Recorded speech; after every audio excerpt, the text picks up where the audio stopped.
ಚಿಕ್ಕಮಗಳೂರಿನಿಂದ ಶೃಂಗೇರಿ ಹಾಗೂ ಕೊಪ್ಪಕ್ಕೆ ಬೆಳಿಗ್ಗೆ ಒಂದೆರಡು ಕೆಎಸ್ಆರ್ಟಿಸಿ ಬಸ್ಗಳು ಮಾತ್ರವಿದ್ದು, ಬಾಳೆಹೊನ್ನೂರು ಹಾಗೂ ಜಯಪುರದಿಂದ ವಿದ್ಯಾಭ್ಯಾಸಕ್ಕಾಗಿ ಶೃಂಗೇರಿ ಹಾಗೂ ಕೊಪ್ಪ ಶಾಲೆ ಹಾಗೂ ಕಾಲೇಜುಗಳಿಗೆ ನೂರಾರು ವಿದ್ಯಾರ್ಥಿಗಳು ಈ ಬಸ್ ಅನ್ನು ಅವಲಂಬಿಸಿದ್ದಾರೆ.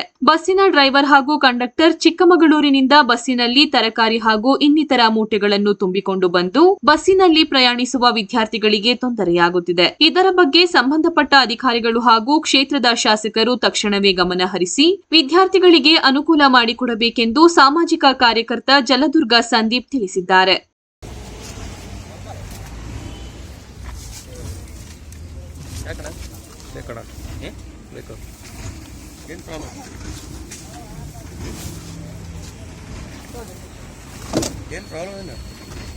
ಪ್ರಾಬ್ಲಮ್ ಏನು ಮಕ್ಳು ಈ ಥರ ತುಂಬ್ಕೊಂಡಿದ್ದೀರಾ, ಗಾಡಿ ಲಗೇಜ್ ಹಾಕೊಂಡ್ ಬರ್ತೀರಲ್ರಿ? ಇದೇನು ಲಗೇಜ್ ಗಾಡಿ, ಪೋಸ್ಟ್ ಗಾಡಿ ಏನು ಮಾಡೋದು? ಪೋಸ್ಟ್ ಗಾಡಿ ಆದ್ರೆ ಆಗಲಿ ಸರ್, ನೋಡೋಣ.